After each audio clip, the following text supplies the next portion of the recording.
Okay. Alright. This is about this video is about religion, and right now what I'm really doing is I'm not trying to challenge atheist people.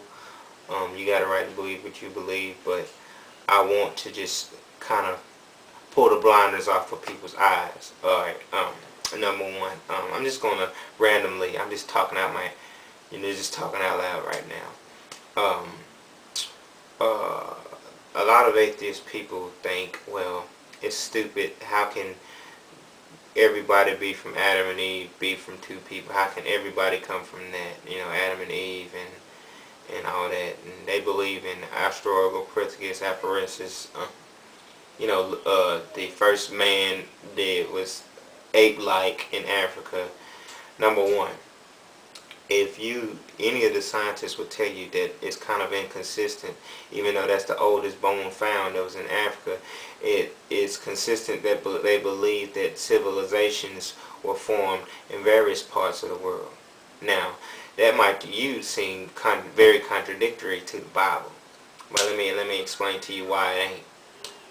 Let me first make sure it's still recording. Okay.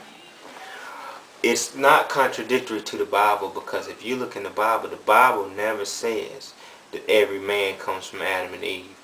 People just assumed it did. And I'm going to prove to you that the Bible doesn't say every man comes from Adam and Eve. It doesn't. It's inconsistent. In my belief, in my teachings, God created Adam and Eve, but He also created other beings. They were just the first two. It never says Cain and Abel, which is Adam and Eve's children, was second and third. It never says that. When everybody knows Cain slew Abel. Cain killed Abel, and when Cain killed Abel, God kicked Abel, gave him a mark, and they kicked Cain. He sent Cain off in the wilderness to go fend on it, to fend for himself. And in the wilderness, Cain found a woman. And a lot of people, even Christians, they think that was Cain's sister. Number one, if he come from Adam and Eve, he would have known who his sister was. And number two, it doesn't say anything about him going back. He was forbidden at the place that he come from.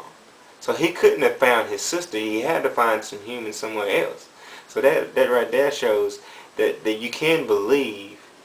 And I want to pose a question anyway. Why is it that we can't believe in both evolution and divine intervention?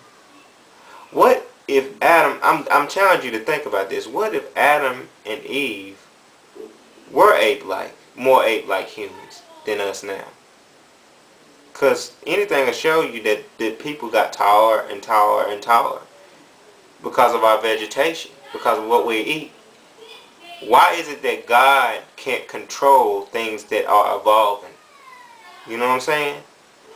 The problem is, people take the dates in the Bible, especially the Old Testament, too literally.